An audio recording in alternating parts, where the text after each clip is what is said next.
Dee. It's so lovely to meet you. I'm very excited about this interview. Yeah. I'm very excited to be having a chat with you about your experience on MasterChef. Yeah. So tell me, how have you been? What's the feeling? It's really good and it's really exciting feeling. And as soon as I got the apron to be the top 24 for season 11 2019, it was a really exciting moment.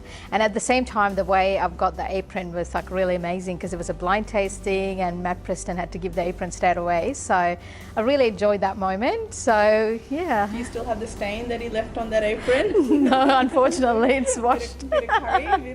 No. Now, tell me. Yeah. I think everybody wants to know what got you into cooking? What inspired you? Since I was 12, when I was in Sri Lanka, because I was born and raised in Sri Lanka, and I used to go to boarding school. So it's sort of like when I come home for holidays and things like that, that's when I'm talking to my mom, and she really influenced me to read cookbooks and to watch while she was cooking and things like that. So that was sort of like an inspiration for me. But then when I moved to Australia in 2007, it sort of like opened me like a world of cuisine. So we've got if you want Chinese, you can have Chinese, Thai food. So it's sort of like when I saw all of those, I'm sort of like absorbed into it, and I wanted to create my own version of Thai food and Chinese and things like that. So it's sort of from that moment, while watching MasterChef since 2009, I think season 1 started. So it's sort of like from that moment onwards, I was thinking to myself, I could be there one day, in front of the judges. So that was sort of prompted me to get into cooking as well. Oh wow, so your culinary inspiration started from MasterChef, really? Yeah, it's because since 2007 I was looking into all the different the cuisines and everything like that. But then MasterChef was one of the influence as well, because watching the people grow within the competition as well. So it was sort of for me an inspiration where I could be there and I could just pursue my career as well in food. Yeah. Tell us a little bit about what you thought about your journey through MasterChef. I think for me it was sort of an amazing feeling, to be honest, because when you go outside and you say you got to group of people, 24 group of people, and you're going to live together and you're going to be with them within this competition, you sort of think it's bizarre, you don't know them and where they are from and things like that.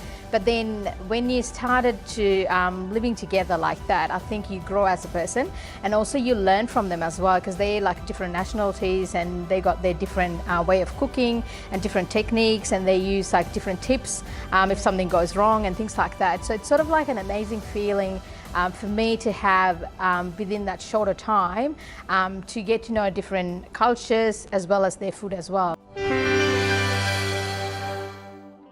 Now, you'll have to tell me, who is your favourite judge?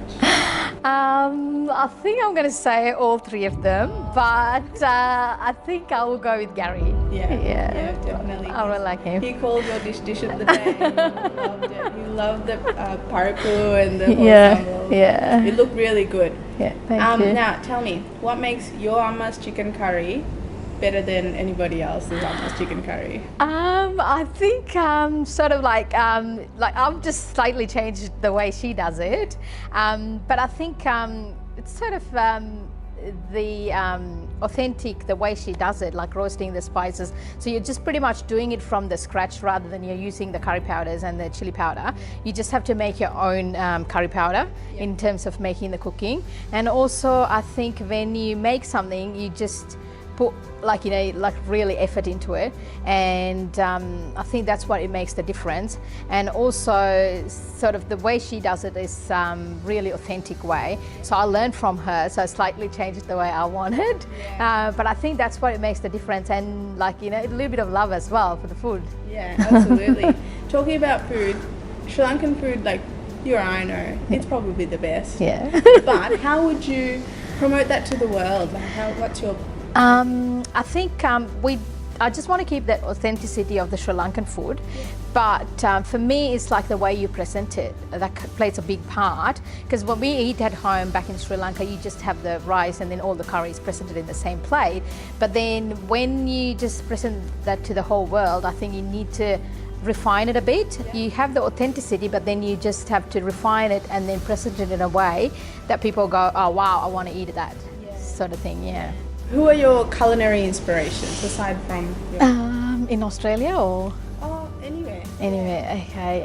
There's your favourite? quite a bit of people. So I think one of them was Curtis Stone. I think I look up to him because the way he represents Australia, because the calls ads or even the dishes that he makes, he just uses the Australian produce and he just shine through those ingredients, and that's why I really love him. So I get to see him in the show as well, cooking along with him. And Peter Kuruvita is one of them as well. For me, he's like the way he's taken the Sri Lankan food and Asian, it's like the way he represents, and that's why I like Peter Kuruvita. And I think Gordon Ramsay is because he's like wanted to get things done, you got to do it then and there, and perfection, like technique, so everything needs to be spot on. So I like him as well, and yeah, that's about it. Right. Gordon Ramsay, interesting choice. Don't think lots of people would say he's a favourite. Yeah, that's but true. I guess, I see how the techniques and things are inspiring. What or who inspired you to audition for MasterChef? I think my husband is a big influence because I wanted to get into MasterChef, but then when I applied in 2018, that was last season, I only went through round 1 and then I got kicked out. But then I was like, no, I didn't want to do it again. But I think for the second time, he's like, no, you got to do it. Like if you want something, you got to really work hard for it. So he really pushed me to do it. But at the same time, I was watching MasterChef for the last 10 years. So it's sort of like looking at the people that are coming out of the MasterChef. It's sort of like a supportive environment. So that gives you the motivation to go and be part of it. And that was one of the reasons as well, yeah. What was your favourite part of your MasterChef journey? I think the comments from the judges. That was really good when I presented the Sri Lankan food, because it's sort of like something that's you're getting it from Sri Lanka sort of thing. Even though you're cooking it here, they get to see those flavors come through, and they really enjoyed it, especially with the crab curry and the roti and coconut sambal. So I think that was favorite because I get to show them this is the Sri Lankan cooking. This is really tasty as well, similar to Italian or Greek if you really wanted to taste it. So that was my favorite part, to show them that this is Sri Lanka pretty much. That's what we loved about it as well. I think the fact that you went and represented not only us as a nation, but also how great the food is as well. How do you study for or remember all these recipes? It's like I got about 250 cookbooks at home.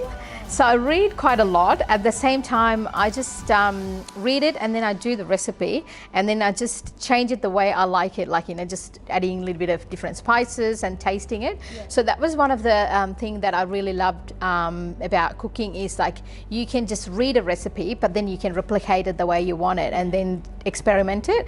So that was one of the things that I read quite a bit of books and then experimented in the kitchen. So that's given me that confidence to go in MasterChef and compete. Okay, so a personal question from me. I'm always interested. What do you guys cook up at home, back at the house? So it's really hard to focus in the MasterChef kitchen and also come home to cook. So we sometimes have rice and a stew or things like that, or even salads. So it's sort of not really extravagant meal what you see in the telly. So when we go home, we just need to eat something. So we just cook something, whatever it's really easier for us. So even a casserole or things like that. So that's what we normally do. Did you just make a pang and paripu one day? I did. I think I did chicken curry, paripu, and rice. I think yellow rice I made. What do you think is the most valuable thing you learnt in the MasterChef kitchen? I think that was the last cook-off. I've learnt never to give up.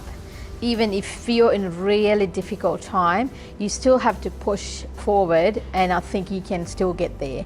So it's sort of at that moment, with all the pressure and everything, I thought I won't have anything, because if I wouldn't have done the ice cream, I wouldn't have had a dish to present. So I think it's sort of like you know, you get tough times, you get really hard times in life, but I think for me that moment was like never to give up. Like if you really work hard for it, you still can reach it, even though you have obstacles, but you still can reach what you wanted to do in life. Yeah. Now I know that you had some experience at Om Nom Kitchen. Yeah. What was that like? That was really amazing, because MasterChef Kitchen is a different environment to real kitchen. So commercial kitchen, like you cook to order and you're getting like real guests coming in. So it's sort of like a tough challenge in terms of when you come out of it and you see the commercial kitchen, how you react to situation and things like that. At the same time, for me, with Om Nom is more like theatrical desserts. They're really well known for it. So for me to go there and like learn different techniques and everything, it was amazing. Like they really sort of like they just help you through, and then they're very supportive of you and things like that. And I've learned quite a bit of technical stuff in terms of desserts in there. What are you up to these days? I'm just trying to work out these days to where I wanted to go, because I've got really eliminated like quite early in the competition, so I wasn't expecting things to happen very quickly, but I've given like a couple of opportunities, so I'm just trying to pursue and see where that can take me in terms of Food Dream. So I'm just currently working on my YouTube channel, which will be ready by end of this week. There was like a lot of technical difficulties in terms of getting it up and running, so that will be there shortly. And then these days I'm just posting like a lot of recipes for people, because they're requesting for recipes and things like that. So on social media I'm just advertising different recipes, and currently working on a website as well, so that will have a lot of recipes as well. And also like wanted to have my own brand of products that I could whether approach the retailers, the big retailers, to see whether they will be interested in stocking them. Now Dee, we know that your dream is to pursue a Sri Lankan cooking school and start one up. Yeah. How far along in that journey are you? At the moment, if I would have won the competition, it would have been easier for me to start straight away. But I think at the moment, because of the financial stuff and everything like that, so it's sort of like I'm just trying to start off the YouTube channel to show them the techniques, the different recipes and things like that. At least they get the view of it rather than like coming to the cooking school physically. So I think probably it could take a couple of years for me to open it up with the like, you know, the stuff I needed to open up a school. Showing the world, at least Australia for now, that Sri Lankan food also exists, and it's amazing. You've done, I think you did an amazing job at showcasing that, so thank you. Thank you so much. Now, where will we see you next? It's a good question. So I think at the moment I'm doing the YouTube channel and then trying to work on my brand so that I can have the products out there to big retailers. It's probably going to be a bit of a process, and also thinking about going to Sri Lanka as well, because there's quite a bit of bad fans in Sri Lanka. So I think there's an opportunity there to go and meet them.